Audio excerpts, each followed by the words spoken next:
you know, it's kind of like your favorite food. What's your favorite food? Shrimp. Okay, do you want shrimp every day? Not every day. Exactly. Every now and Not then you even might want close. to change it Right. up, right? Right. But does that mean you don't love shrimp anymore because Not you at want all. to change it up? Right. No. You still love shrimp. Still love shrimp. I'll come back to it. But can I have a steak? Can I have some lobster? Can I have something else? Right. That's what I'm saying. But too often we feel like, okay, since you chased after that 10%, you're throwing away the other 90%. That's not what I'm trying to do. Right. And or it's a black and white. You either gonna have me or her or me or this. It don't have to be black and white. Because remember what we said, the relationship is defined by who? The two people in it. Vision and ambition is what got me far in life. There's only two ways out the struggle. Either you crawl or you fly. I'm talking titles, deeds, ownership. I'm not impressing, I'm investing. Now, that's ownership. Shout out to Nipsey's hustle. Now, we can all have ownership. Now that's ownership. Shoot, man. As we start, man, I always kick off by asking people, Okay. who do you think you are? I am a lifestyle owner and I am a practitioner of ethical non-monogamy. All right. Say That's a mouthful, right? It's a mouthful. Ethical non-monogamy. Mm-hmm. Gotcha. Explain that to me. So ethical non-monogamy is basically that you have more than one relationship of an intimate or sexual nature. Okay. So you know what monogamy is. Yep, That's just one person for life. Like Right. it's just you and that other person. Well, ethical non-monogamy is you can have multiple intimate relationships, multiple sexual relationships, but at the same time it's ethical because your partner, whether you have a primary partner or not, it knows about it. It's all and they consent to it.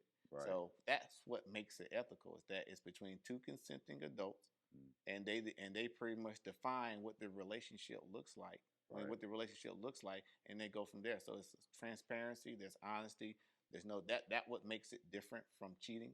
Because Right. a lot of people will say, "Oh, well, how's it there? That sounds like cheating." No, it's ethical because both sides know. And cheating, only one person only knows. one person knows. You know, the other person don't know. That's why it's called cheating. Only one Right. person got answer to the test. The other one Right. don't know. So it's ethical in that way, and also ethical non-monogamy means it's an umbrella for so many other things, other many types of relationships. Like Okay. you ever heard of polyamory? Yep. Okay, polyamory, many loves, Yeah. where you can have multiple relationships with different people. You have swingers Right. up under that. You have BDSM. You have kinks. All types of relationships, and all types of subcategories Right. of what we call the lifestyle. I don't know if you ever heard that Yeah, term. I've heard it. Yeah. So did y'all coin that term, or did other people coin that term, and y'all just like, okay. It's an older term. Okay. It's just it's like an umbrella for everything under that falls up under what we call alternative ways of living. I mean, of living. Okay. Not every lifestyle is of a sexual nature. It can be of emotional. It can be completely devoid of sex. Of sex. Wow, So I it's just, didn't know that. it's pretty much what you define it. That's the beauty of it, and that's also the ambiguity of it is too. It's like it's Right. whatever you and that other person, parties that are involved, Right. come up with and decide upon. That's what the dynamic is going to be. Right. And so that gives you a breadth and depth and a wide range of what possibilities could be. But in turn, we call it ethical non-monogamy because I think that's the best terminology to separate it from how's it any different from cheating? How's it any different from, hey, I'm just out there just having sex with random people and I know how to control my hormones and then like that? No, it's completely ethical because it's between two consenting adults, and the big part is that it's consent. Right. Yeah, and having that transparency. How does that transparency even start? Because most people, when they meet, if you're out at a bar, right? You're out at a bar, you're talking, you see somebody, girl, guy, whoever, and most people present their representative first, right? Yes. So when you're in the lifestyle, and let's say you know or realize somebody else is in the lifestyle too, how does that transparency start to happen and that wall break down from having that mask on to begin with? Everything starts with a conversation. The biggest thing that in my lifestyle club that I teach new people that are just coming into the lifestyle or to ethical non-monogamy, I tell them the first thing is you got to have strong communication. I would say in an ethical non-monogamous relationship, you got to have way more communication than you will ever have in a traditional relationship. You can be married 20 some odd years and still never know the person that you're talking to, never know their wants, their desires, or anything else, because once again, you see that what? Representative. And some people wear that representative all the time, even through the whole course of their marriage. And then when you ever seen this? I heard this thing when a woman gets a divorce, or a man gets a divorce, and they say, "Oh, I'm gonna act my whole self now." Why did you have to act your whole self now when you're out of the relationship? Because you was never your whole self in the relationship. Wow. So some people be in a relationship wearing a mask the whole time, Right? Because when you go back to what you're saying, well, how does one begin that conversation? Well, one, you have to create an environment where your spouse or your partner feels like they won't be judged for even articulating or even communicating to you what they want, what they desire. So it comes with opening that level, that lines of communication, so you can have it. If your spouse always feels like whatever they're going to say to you or it's going to be judged, and they're never going to bring it up to you. And then there you are with the mask again. Once again, you never really get to know that person. So first is just flattening communication, open, honest communication, and just have that communication. When it came up between me and my wife, we were just flirting about it. We were just playing around with the idea, like, well, how would you feel if we brought another woman in the room? How would you feel that just throwing around, just throwing stuff at the wall, just having that conversation? We weren't committing to anything. We just having a conversation, and then that conversation materialized into, okay, we want to try it, and having that conversation, you keep growing into it. And then another thing is that being an ethical non-monogamy, it teaches you to look at yourself and what you want. And see, most of the time when we get in a relationship, we focus on what the other person wants. And then you wonder why then you're so engaged with trying to be somebody for this other person that you forget about what you want. You forget about what you desire, because you're so busy trying to make happy wife, happy life. Exactly.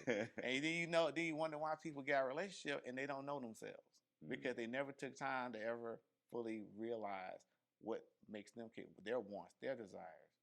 And in the lifestyle of ethical non-monogamy, it teaches you makes you look at yourself like, hey, what do I want out of it? What do I want to get out of it? And it makes your partner do the same thing.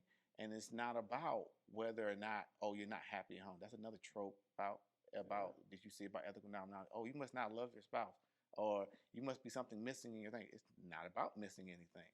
It's about adding on to. Like, you have to be stable when you come into this. The only thing ethical non-monogamy is going to do, or the lifestyle is going to do, is going to amplify whatever's there. So if you're jealous, if you have rampant jealousy in your relationship, it's going to amplify that. If you are a distrustful person, it's going to amplify that. So when you come into this, you have to come into this with open lines of communication, a strong foundation with one another, and your relationship should be built on so much more than just sex, or so much more than just the shallow stuff. It should be a deeper understanding, a deeper connection when you come to this. And I'm just speaking from a couple standpoint. Singles is there's maybe a different perspective from it, but from a couple standpoint, you need to have that foundation already. And keep that lines of communication, non-judgment. Always keep the lines of communication open, so that way one doesn't feel honest. So it starts with a conversation. Come on.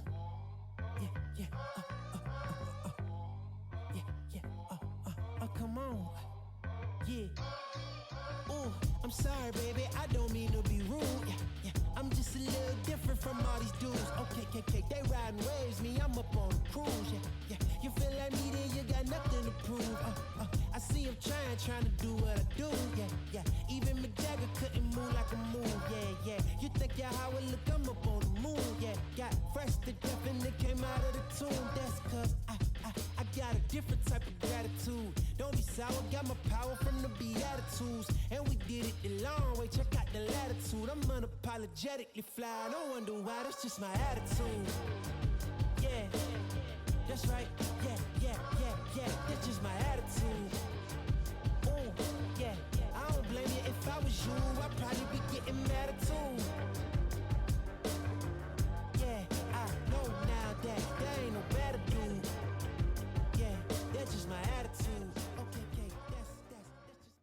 think that more relationships would be successful if they were ethical, non-monogamous relationships versus their traditional sense that we look at relationships? I'm gonna go to statistics. Okay. Half of divorces fail. I mean, Half half of marriages fail. Okay, Right. If divorces fail too because Right. they get back married again and they didn't learn anything, so that failed too. Right. So half of marriages fail. So what that tell you? That's something wrong. There's something wrong with the system. And it's not always because people are not serious or people are just not being committed. It's because sometimes I believe it's because people can't be themselves in a relationship. They're too busy trying to get everything out of somebody else. Right. Like you hear this all the time. You complete me.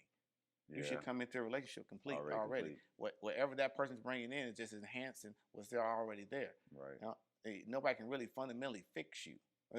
Fix you. You have to fix yourself. For the most part, they can help. They can point you in the right direction, but they can't fix you. Right. And two, the thing is about relationship, why they fail, because most people can't be honest with each other. You ever heard of this saying where, your desire doesn't go anywhere? Right. When you put that ring on, that the girl or the woman that you wanted, that you desire, or thing, I'm married, I ain't blind. Yeah, mine ain't blind. That's Right. my point. It's still there. Right. But does that mean that you don't love your spouse any more or less? No. Because we sometimes we get confused love between lust. The woman that you desire is you're lusting after them. Right. Doesn't mean you love them. Love is so much more deeper than that. Yeah. Love goes beyond a physical manifestation. It's a mindset. It's a mental thing. It's a spiritual thing. To base love to just purely a physical action, it cheapens it. It cheapens. That's lust. We use the wrong terminology. That's lust. You can lust after anybody. Right. That doesn't mean you love them. But too often and when I say vanilla, I mean like non-lifestyle, people in traditional mindsets. Okay. Mindsets. In the vanilla sense, people associate very deeply sex with love. Right. And the more sex you're having with somebody, the more you you love them, which is not true. Right. Because if that's true, then why when we date? Why when we dating and we're dating so many people, does that mean that we love every last one of them? Right. We don't. We just say, "Oh, I'm just dating." So what does that mean? Right. I'm just lusting. You know what I mean? True. I'm just lusting. Right. I'm playing the field. And if I'm just playing the field and sex is just one of those caveats of playing the field, then why do when we get into a committed relationship, we put so much value on sex when we just cavalierly, we're just doing it like about a couple of months ago. Right. Now all of a sudden it's serious. Your primary or committed relationship needs to be built on something more solid. Right. More solid than that. Were you and your wife a part of the lifestyle before you got married or after you became married? We were already a part of it before we was married because we was already playing around with the idea. So we was already lifestyle in mind, right? In mind already, and that's where ethical non-monogamy starts. It's a mindset. It's a change in how you see things, right? And it's like things like you was asking me, like we're going back to that conversation of how would you feel if I engage with another man sexually? You know what I mean? How would you feel about it?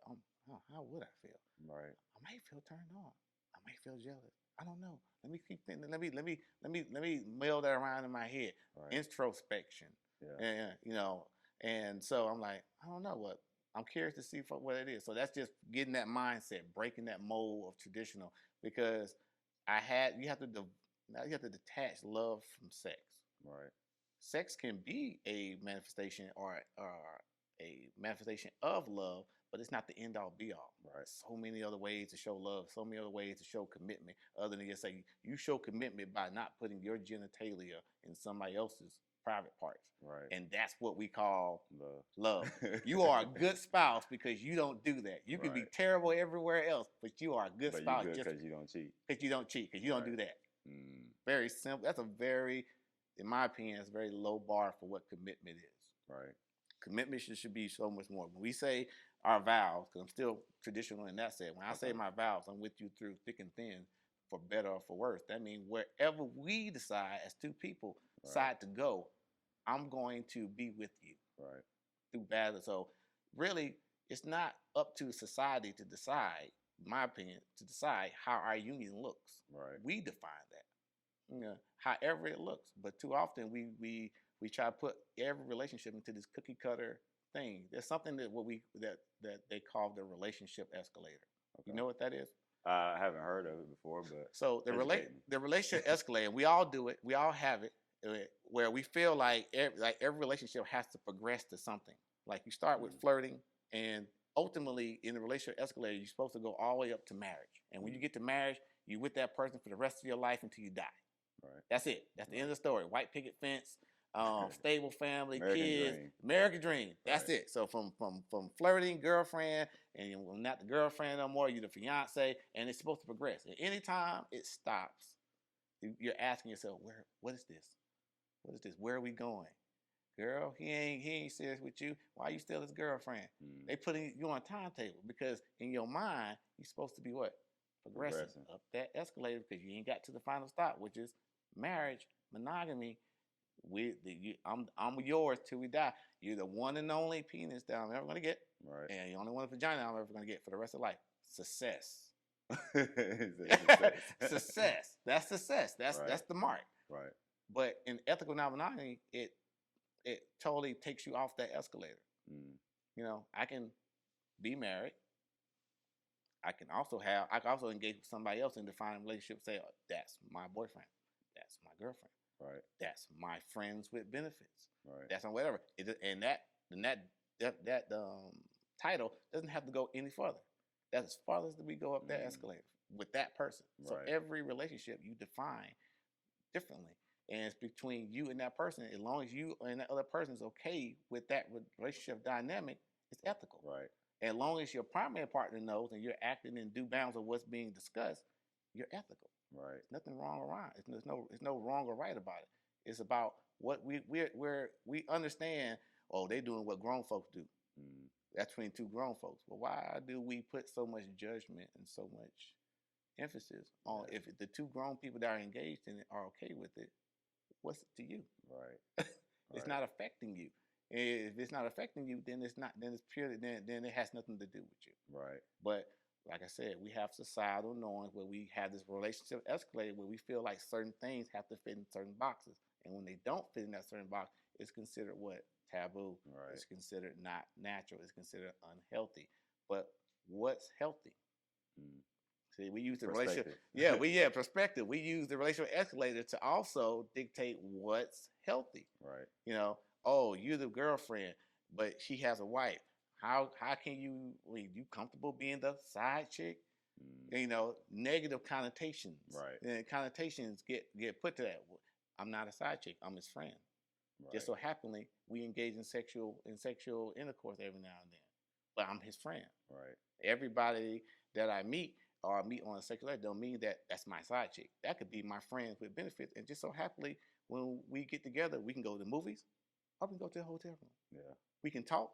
We can just talk and just figure out who our days is and with no expectation of ever meeting up because that's a friend. Just with the caveat of that, of the other thing. It doesn't have to always be of a sexual nature. Right.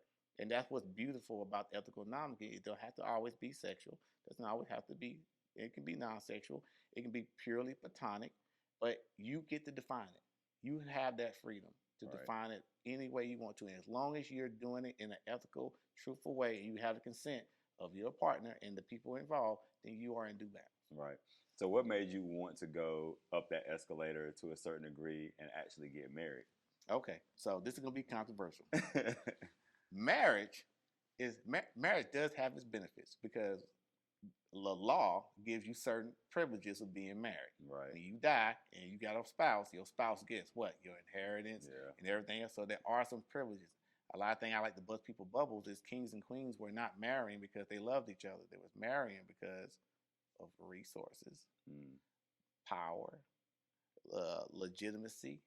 That's what they was marrying for. You look at any period of time, kings and queens were giving away their arrangements and stuff for titles and land, or if there was a small country and they had opportunity to wed to a bigger country, that was protection. Like, okay, if I wed my princess to this king, you know, I don't have to. That's an ally now. So if somebody comes and invade me, I have an ally.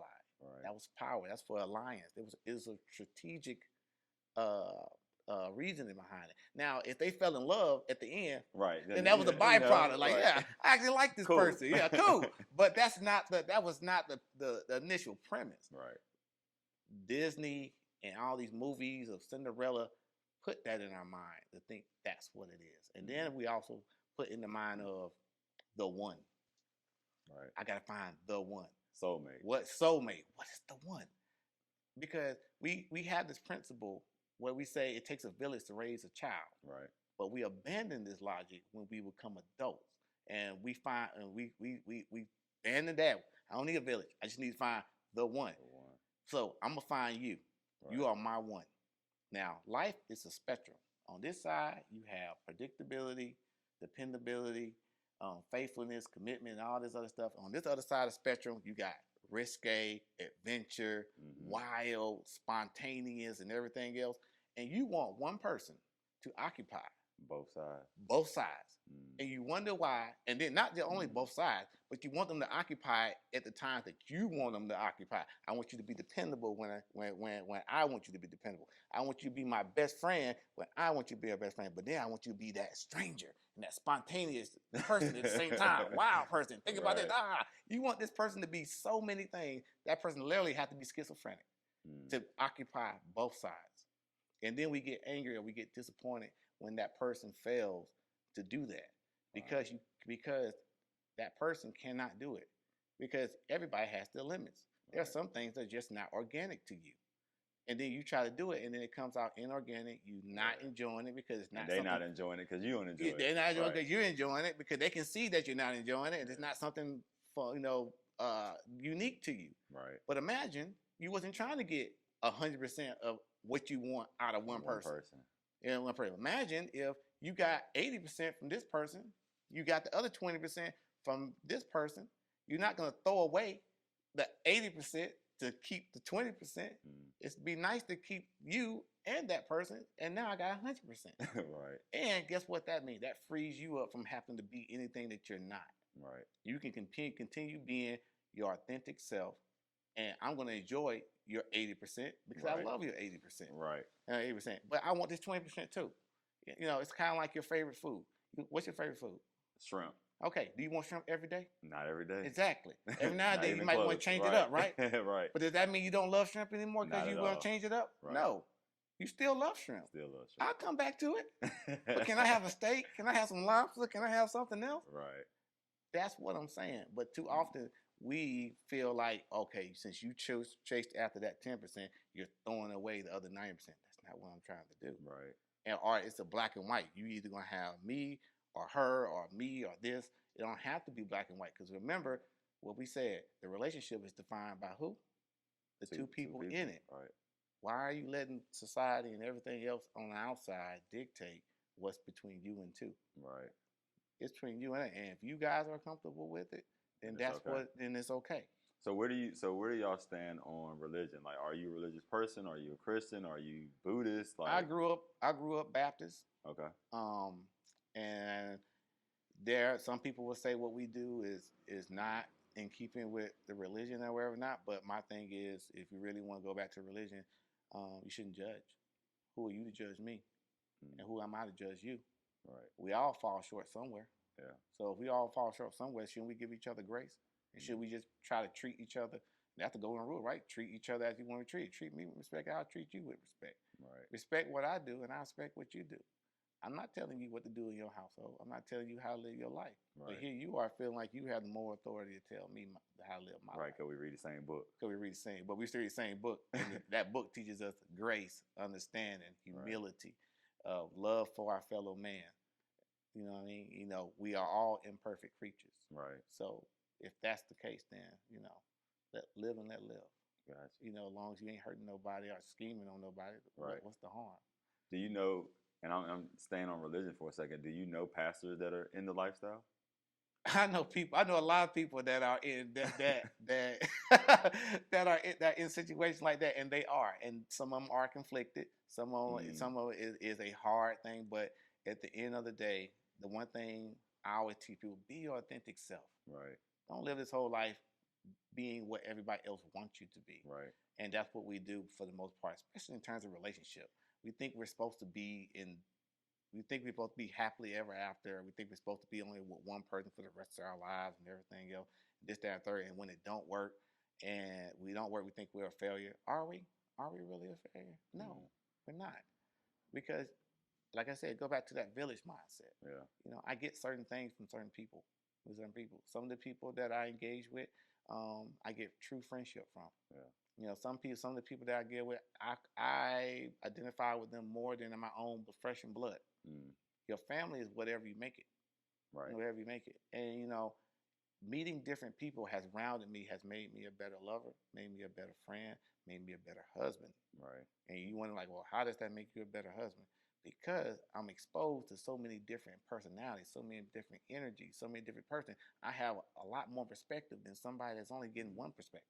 Right. You know, I'm living many lifetimes. A person only living one. Yeah. That's what keeps you young. That's what keeps you wise. That's what keeps the passion flowing and everything else. Yeah, I mean, I can't see myself any other way because I always felt, even in my first marriage, I always felt that there was more to relationships than what it was made. I just wasn't happy. I felt like I was just living a script.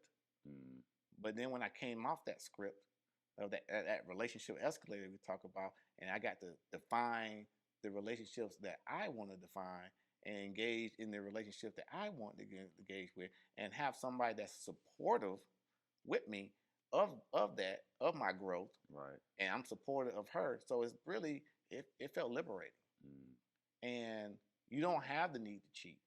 See, the one thing about grown folks, if you tell grown people what they can't do, they do it anyway. They do it anyway because grown folks want to do what they want to do, right?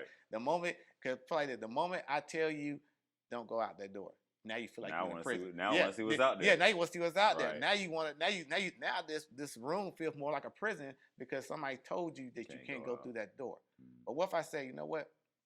You can go through that door, and I'm gonna still be here. And if you want to come back in, come back in. Right. Then it doesn't feel so like a prison. Yeah. You might stay in here long. You might even have no need to go out because you don't feel boxed in. You don't. Right. Look how we describe marriage. Oh, the ball and chain. Ball and chain. Look at the ceremony. Look at the ritual that we have before we get married. Our bachelor party. You got to celebrate your freedom before you go wed. Wow. It's almost tantamount to death row. Right. You want your last meal? Right? You want your last meal?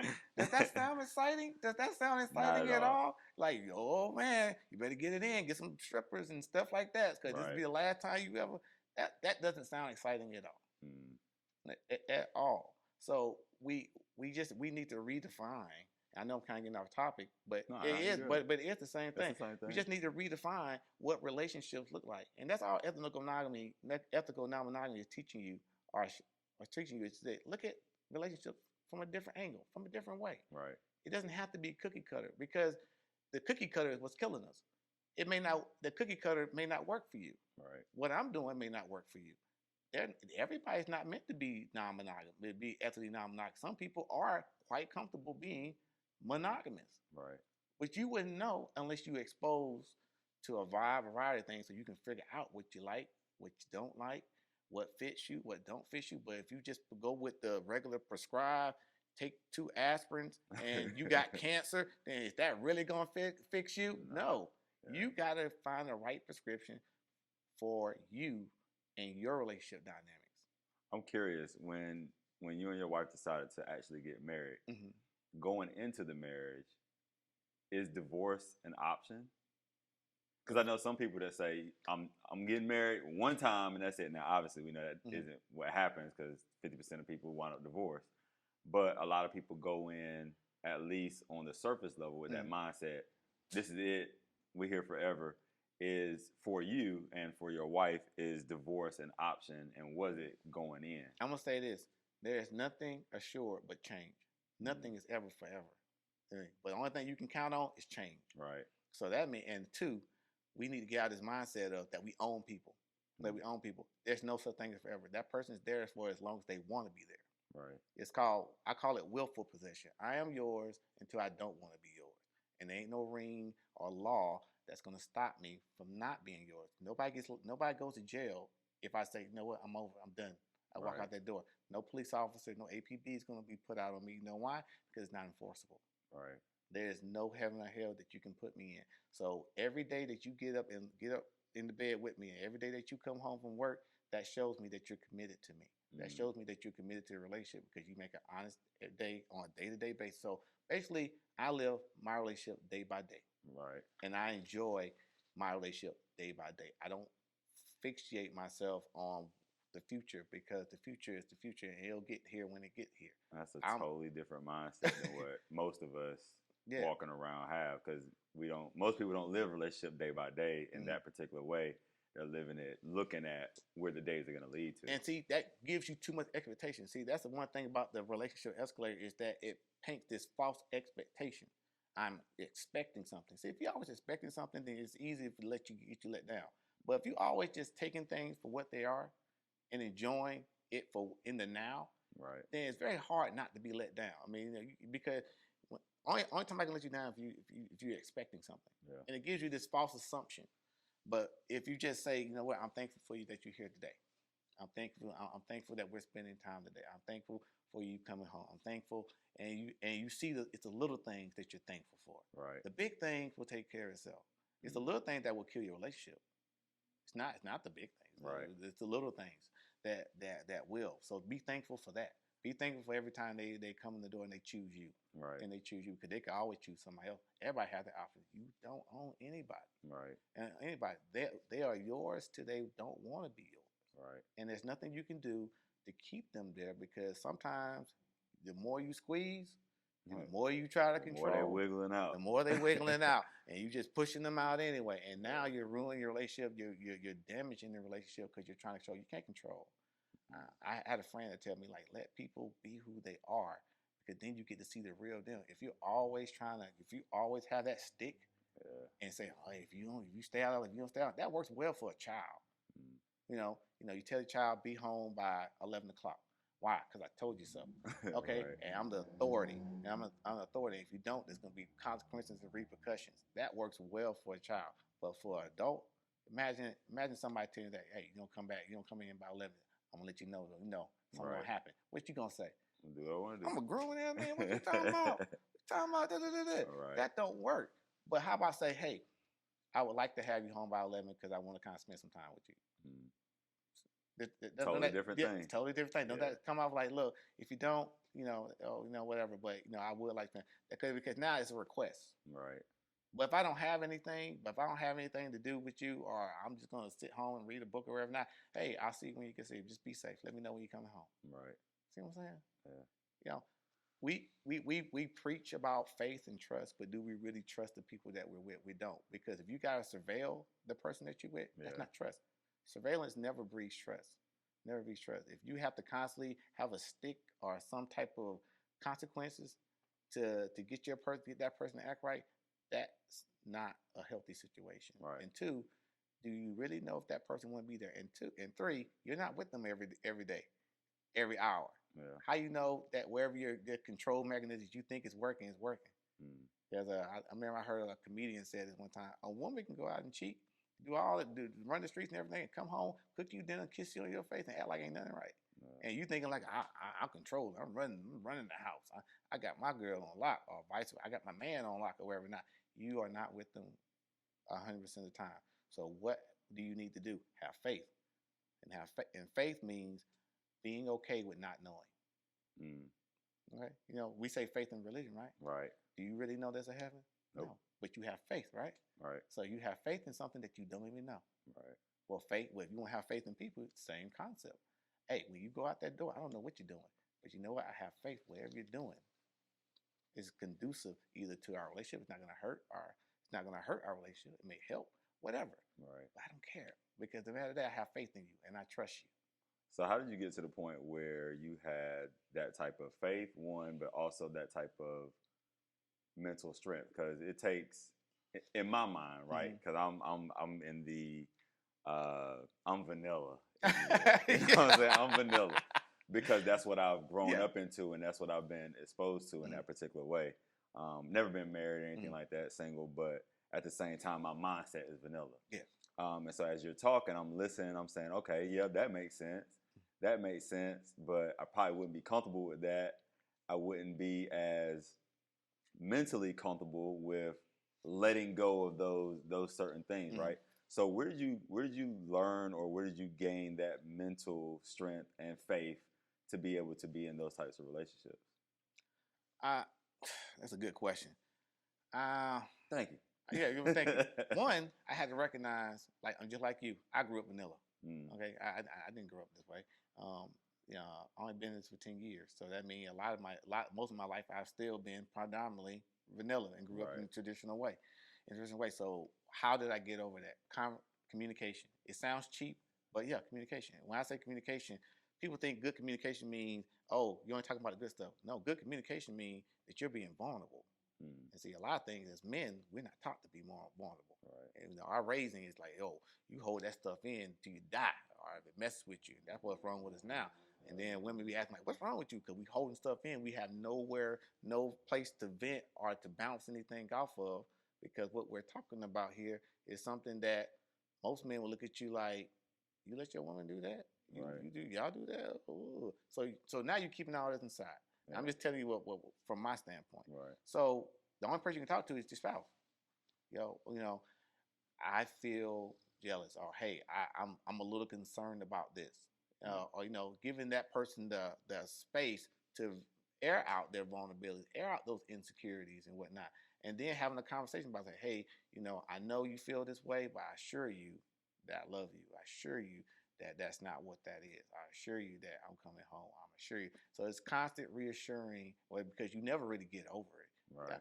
Like, I'll never say that in ethical nominality you will never feel jealous. No, jealousy is a natural feeling, just like angry, sad, mad, and everything else. The question is, what do you do when it happens? Not if it's going to happen. Of course it's going to happen. How you deal with it? First thing you do, you call it out. You don't hold it in. You don't let it grow on your legs. You call it out what it is. Oh, I saw that, and I felt a little low-key jelly about it. Okay, let's talk about it. All right, why?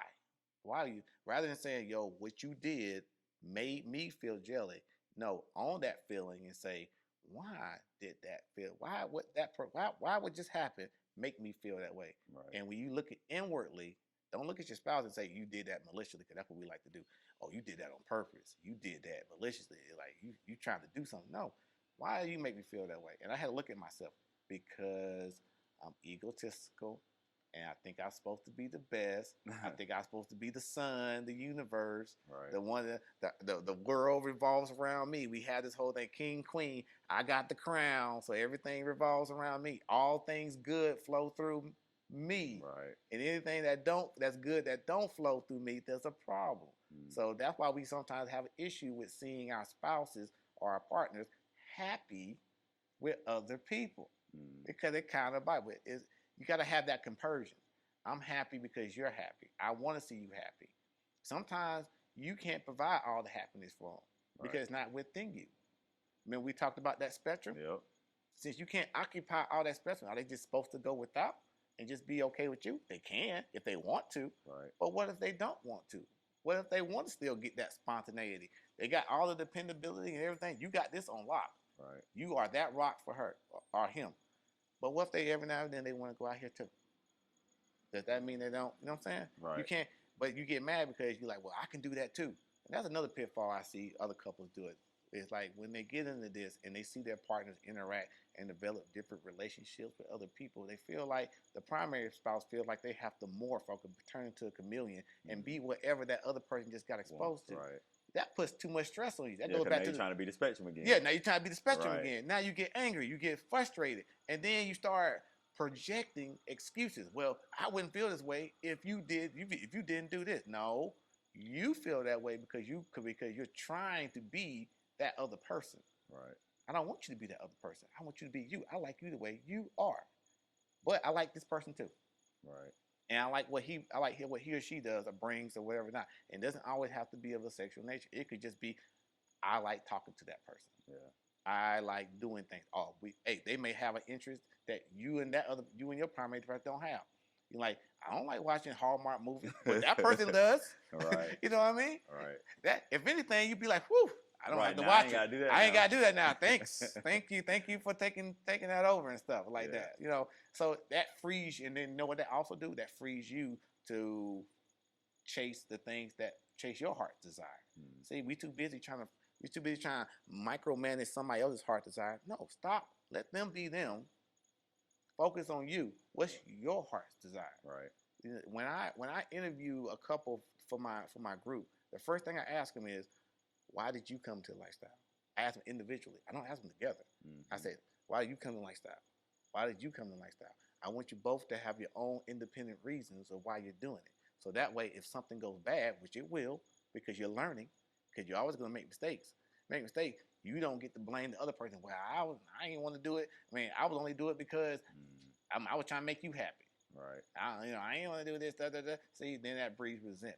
Right. But if you have your own independent reason, and we both are consenting adults, and we both agree upon doing that, when adversity happens, we just look at each other like me and my wife look at each other. Like, you know what? We chose this, so we're gonna deal with this together. It's not a blame game. It's not about who did it or whatever. Not if I screwed the pooch, it's not, oh, you screwed the pooch, we're gonna dog pound on you. No. Okay, how are we gonna move past this? Right.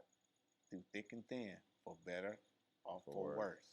Right. You see how traditional still stays in there? Right. Through thick and thin, through better or for worse. That's what it's for.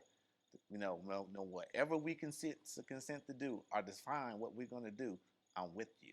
Right. That's commitment. That has nothing to do with your sexual body parts or anything. You have my heart in that regard, that I am with you. Right. That's more beautiful than anything else, than any wine, roses, all that sanctimonious stuff. That's the real stuff. Right. So how did you being a part of, or having a relationship the way you want to have it, which is basically what it is, how did that then turn into you deciding to have a group? I got tired of being a part of other lifestyle groups because I felt like they were the base. A lot of people come into this lifestyle based off the commercial aspect of it. When I say commercial aspect of it, you see it in the rap videos. Hey, yo, my girlfriend got a girlfriend. You hear it in the music and everything else. You see it in the videos. The man got a whole slew of women around him and everything, menage a trois. And the average layman or vanilla guy sees that and says, and then he hears about the lifestyle or ethical non-monogamy. He's like, oh, I can live that out. Put those two together. Put those two together, and then he's trying to force his girl now to be bisexual, and then try and force his girl to bring another girl into the room because he wants to live his fantasy. Right. But he doesn't really understand what the lifestyle is really all about. Right. And the lifestyle is more than just sex. And for that reason, I saw so many lifestyle groups just debasing lifestyle just down to sex. Like, yo, what we're going to do is we're going to get this room, we're going to pack it full of people just to have sex and orgies and everything else, and we're going to get high and weed and drink and rinse and repeat. Right. And then the casual observer that thinking about coming to lifestyle sees that and thinks, ha, that's all it's about. And that's what I thought it was all about. See, that's all it's about. That's just a bunch of sex crazed people just can't control their hormones and they just want to be with everybody. Right. It has nothing to do with that. The lifestyle is it's a lifestyle. That means it's encompasses. Me and my wife, we don't talk about lifestyle if it's something like a cup where you pick it up, put it down. No, it's a part of us. Yeah. We talk about it every day because it's a part of us. We always communicate it. That's the beautiful thing, is that I'm always learning something different about my wife. And every time she comes back with a new experience, she shares it with me. And I feel like I'm knowing her more and more and more. Right. More and more. And then some of the things, and then too, like I said, we developed real true friendships with some of these people. Right. With some of these people. I'm gonna go even further. I'm going further that even now, some of these people have been around our family members. Been around our family members, and we consider them like family. Right. That's how close. And it has nothing to do about sexual nature. It has nothing to do. It's just that they're good people. Yeah. But too often the lifestyle is debased down to just a sexual urge.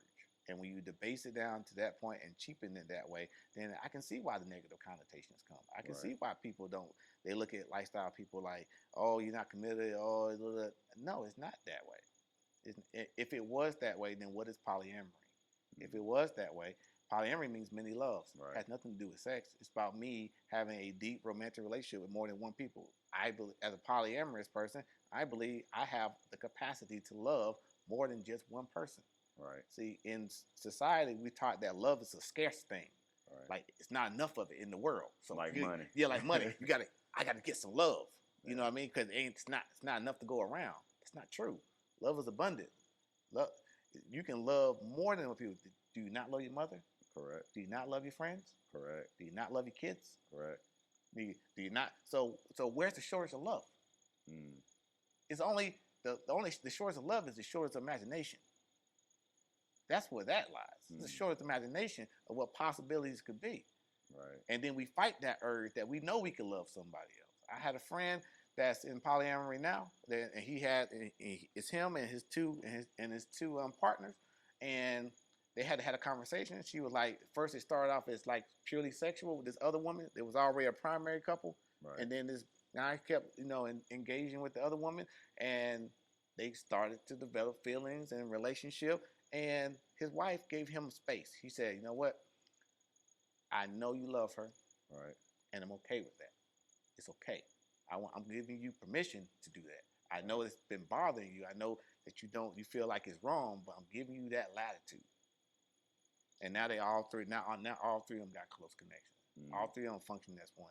It's beautiful because you allow the other person to be their authentic selves. Right. That's the beauty of it. You want somebody to stay with you, allow them to breathe. Don't feel like in a prison. Once you feel like you're in a prison in your relationship, you want to leave it. Yeah. You want to escape it. Yeah. But too often, we glamorize cheating. See, here's the crazy mindset. Now I'll tell you like this. I approach a woman and I tell a woman, "Hey, my wife is okay with me being with you. Hey, well, I don't believe you. I want to talk to her. I mean, I don't believe you. Well, do you want to talk to her? No. Well, do you want her number? No. So how am I going to prove to you? How am I going to prove to you that I can't? Right. I don't know. But then if I say, "Yo, my wife don't know, but we need to keep this on the hush." Okay. Right. See, we are okay. we are okay with the fantasy of cheating. We glamorize that. We okay with that. "Oh, girl, he ain't treating you right at home. Yeah, I see the reason why she should have cheated. Oh, he ain't taking care of home. Oh, I see why she out there." Right. We okay with that. But being truthful and saying, "Hey, look, I like you and I like him. And I'm going to tell you. I'm going to be honest with you. Right. I'm going to be transparent with you." Oh, we can't understand that. No, that's too much. That's too much. See, we say we want truth, but we really don't. We want a lie. My granddad used to say this: "We okay with a smooth lie than a hard truth." And a lot of people don't want a hard truth. The hard truth of the matter is that you can love more than one person. The hard truth of the matter is you can desire more than one person. Right. The hard truth of it is that I can love you and I can still love that big booty chick over there too. I mean, lust over that big booty chick over there. I can do both. Who says I can't? Because some other guy said since they can't, that's the rule book for everybody. Right. No, you define what your relationship is. I'm not. In this whole thing, I'm not telling you how to live your life. I'm telling you that you got the freedom to define it the way you want. Right. That's what ethical non-monogamy means to me. I get to define the relationships the way I want. Right. And I'm not gonna cookie cutter it and be miserable trying to appease society and everybody else that won't jump out their shell. If that's for you and that's what you want to do, that's you. But this is me. Right. And as long as it's between two consenting adults, and we're doing it ethically, and we're not cheating, coercing, forcing somebody to do something outside their nature, then we are within due bounds. What would make you not allow somebody to be a part of your group? Like, what does that process completely entail? I know you said in the beginning it's a conversation. It's a conversation. Everything starts with a conversation. So somebody says they're interested in joining my group. I say, "Okay, let's talk. Let's find a time to talk." And we'll talk, have that conversation. I'm gonna ask you a couple pointed questions and be like, "Okay, so what are you trying to get out of this? I want to understand, what do you want out of this? Okay, what does your spouse want? Okay, and then I'll make an assessment on whether or not it's something that is indicative to our group or something that I want in my group or that type of person, and then I'll make that determination there. It depends on how you answer. I mean, how you answer whether or not you're gonna get in my group or not. Right. If you just sound like a horny toad, I've seen that before, where the guy is the guy and the girl, and the guy just doing all the talking, and I'm like, "Oh, I want to hear what your girl got to say." Right. Like you seem a little too excited, a little too eager. Something's going on here. Like, do you really understand what this is? Because some people, like I said, some people are just like a kid in a candy store. Like they think that some guys, and I'll say this about single guys. This is the misconception. Some guys think that it's since they can't get a woman in the vanilla world, think they can get them they think easier. they think like in a lifestyle, like, oh, it's like shooting You fish in still the the barrel. same nigga? Boom! No. If anything, if you're dealing with a real lifestyle woman, she's gonna recognize that thirstiness. Remember, Early. Early. Because remember what I said, the lifestyle just amplifies what's already there. So if you was thirsty with all these vanilla women, guess what? You're gonna be even more thirsty on that side, and it's just gonna come off and like, oh, please, you know what I mean? Stop. Right. So that's what I'm saying. It's not easy or hard. It's a different aspect. But you have so many people, and you have so many people that come into this. They go to a sex party, get invited, and that's another thing. Reason why I created my own group, because in a true lifestyle party, like back in the olden days, with old heads, man, you had to know somebody. You had to get vetted. Right. You had to know somebody. You couldn't just show up. You're not gonna do that. Now matter of fact, you can't show up because matter of fact, you can't show up because you ain't even know the parties are going on because it's that close knit. Yeah. Now it's all on Facebook, big flyers, girl with half naked girl on the flyer with big bottles and like, come on in, lifestyle. Right. That's what it is. That's what it is. That's what I seen. And then you wonder why they got massive security and stuff because not everybody's of like mind in that party. Right. You got a lot of vanilla guys, vanilla people in there with vanilla ways. You know what I mean? Of course, it's gonna be a recipe for disaster. It's gonna be a recipe for disaster. But if you are around truly like-minded people, you wouldn't need all of that because everybody knows the protocol. Everybody knows what to do. It's kind of like a basketball team. You train with that basketball team. By the time you get to game day, you don't need, you know what I mean? Ain't too much coaching. Ain't too much coaching because hey, we know what to do. We know the protocol. Yeah. But then that's like trying to bring a football player onto a basketball court and then be confused why there's so much confusion. Right. Yeah. Whole bunch of fouling. Whole bunch of fouling going on. You can't tackle. You can't tackle in basketball. Come on. You know what I'm saying? So that's what I'm saying. It's like, no, it's supposed to be for like-minded people. And that's what I try to assess when I'm asking for somebody to join the group. Are you of like mind? Right. And like mind, you don't have to agree completely with me. You don't have to even be like me. Your dynamic doesn't even have to be like me. Right. Does your mindset, and the mindset is, do you believe? Are you non-judgmental? First of all, two, do you have a non-monogamous mind? I mean, are you not making? If it's a couple, I want to make sure that you're not dragging your spouse into this. Right. That you both are coming into this of your own free will. That's the biggest thing. If you come into your free will, then that's half the battle right there. Yeah. Because too often, that's what discredits couples is that one side is more eager than the other one to do it, or they getting dragged in, and that I don't want that in my group because those type of couples are always problematic. Right. Problematic. So I tried, I tried to assess: are you teachable? Right.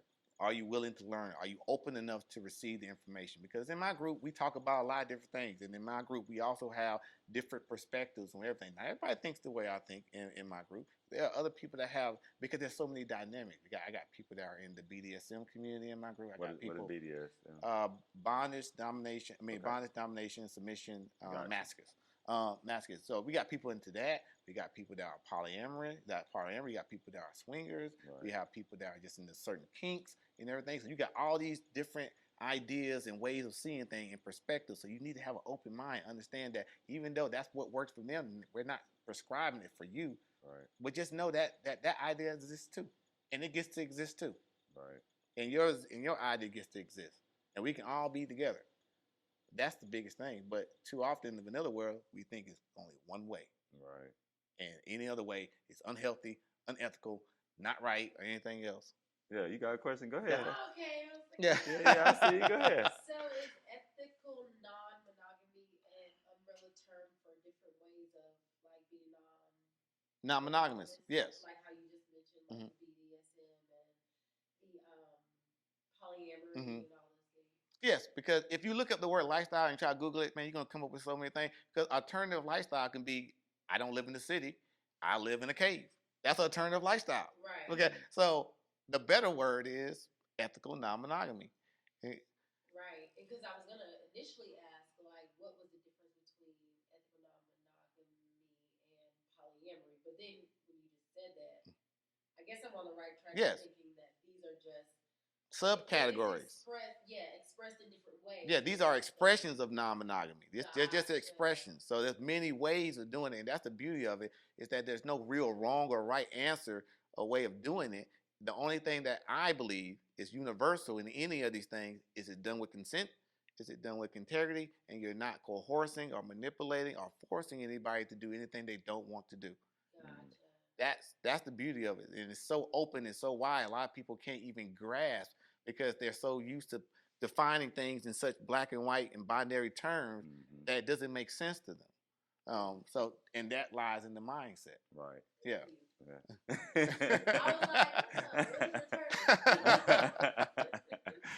was like, that's a whole nother world, because like I was saying before, I thought that the lifestyle was only swingers for the most part. No. Like, I didn't even know, like, the acronyms you just spit out to me, BDSM. Now, I've heard them separately, but I never heard it in that acronym, one. Yes. But then even polyamorous, things of that nature, like, I didn't realize all these subcategories went under the lifestyle in general. And I also didn't realize that,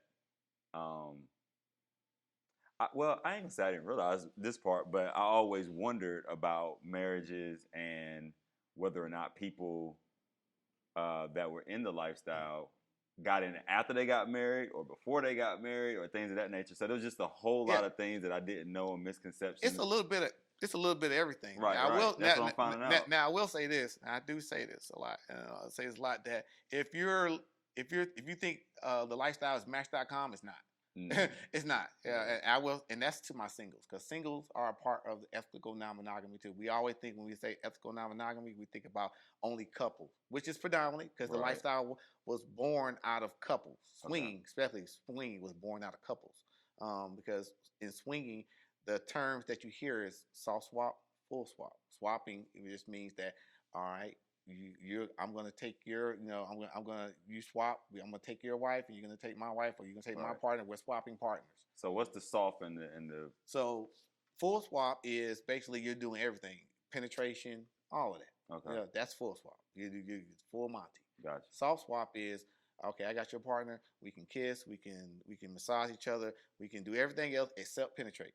Gotcha. So it's everything else except penetrate, and that's usually for people that are trying to get into the trying to transition to full swap. They'll go into a soft swap where they'll just trade partners, and they'll see where things go. So that's y'all escalator.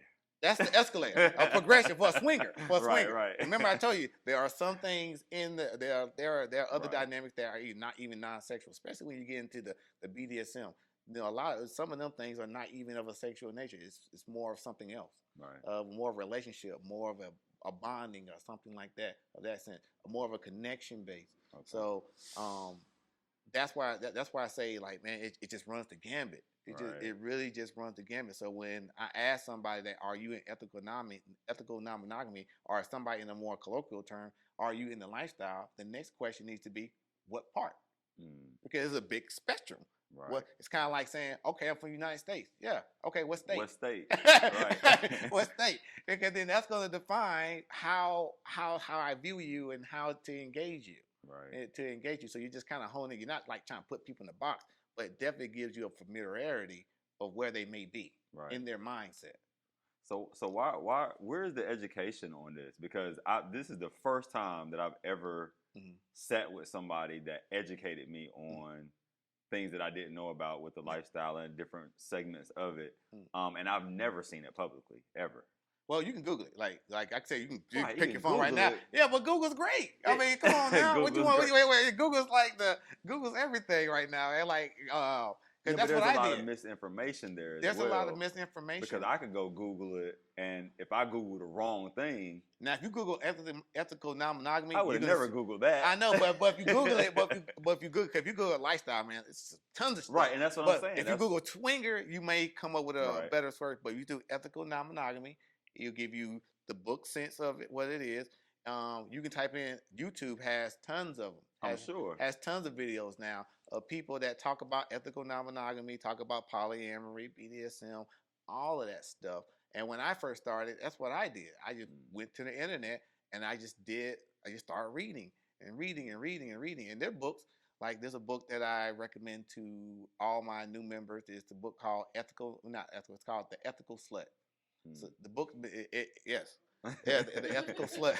Because what's great about that was because it's a catchy title. It's a catchy title because in the book they are reclaiming the negative tropes that come with it. Like they're owning the word slut. Like, yes, I'm an ethical slut. I'm okay with being that. And we say that in our group sometimes. We like, yo, I'm gonna be a hoe this weekend. And we don't say it in a negative term. Right. It's kind of like the N-word. We don't, like the N-word is very loaded. It can be a negative term to it, and it also can be a term of endearment. Well, in our community, being called a slut is not so bad. Right. Because being called a hoe is not so bad. Because at the end of the day, as long as you're doing ethically, as long as you're having a good time, you're not hurting anybody, coercing anybody, doing anything slight, then there's no harm and no foul. Enjoy yourself. Live your life. You know what I'm saying? We don't body count shame in the lifestyle. Right. And that has no place in there. I don't, when I deal with a woman, I'm not asking where's the Carfax. I don't like anything like that. I'm dealing with you as you are. And we mean as you are. And what you do after and before me has nothing to do with me. Gotcha. I don't try to judge.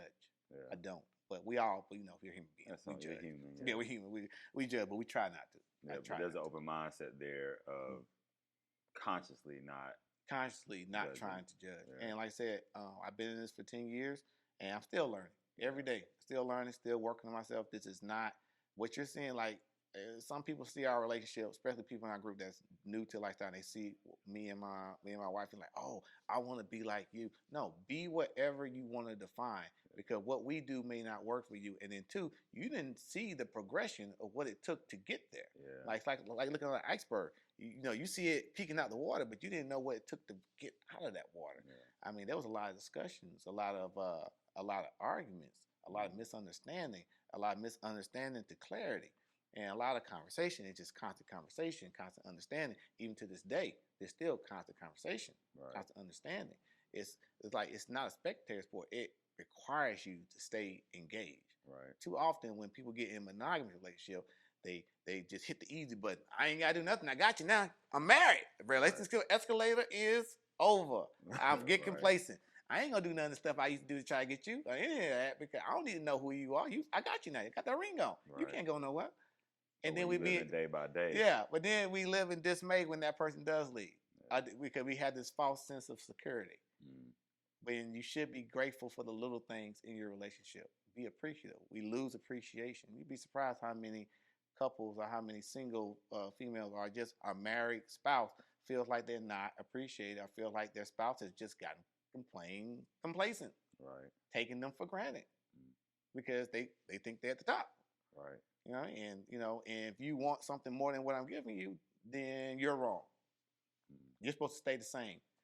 You're supposed to stay static. People change. How old are you now? 38. Okay, does the 20-year-old you want the same thing that your 38 self want? Nope, not at all. No, you changed. Yeah. But too often we want the spouse that we married to remain the same person that we married. And then we go crazy. And then since we don't have that constant communication, since we don't really know each other, we got complacent. When that person does act out of what we perceive them to be, we thinking that something's wrong. No, that person changed. You just never noticed. You never had a conversation. Go ahead. Yes. Sorry. Yes. No, you good. So I feel like this is what I think. I feel as though, and I want you to expound on this and give me your opinion. I feel as though there's a fine line between, okay, we hit the top of our elevator, we're at this floor, we're getting off now, we're complacent, and that's when it's like you get mad versus, okay, so it's like, let me gather this. So where do you draw the line of, okay, this relationship, we're done here. We're just not working out. Let's separate and step away versus, hey, let's invite others into this or step out and see others. Does that make sense? Yes. So some people come into the ethical non-monogamy and they think, oh, this is going to help our relationship. You know, some people say, "Well, I was going to cheat anyway, so I might as well go into ethical non-monogamy because I was going to cheat, so I might as well just be open and honest about it." And that's not a minority. Some people think that way.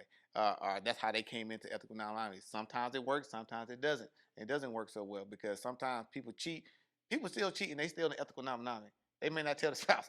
Yeah. I don't know why.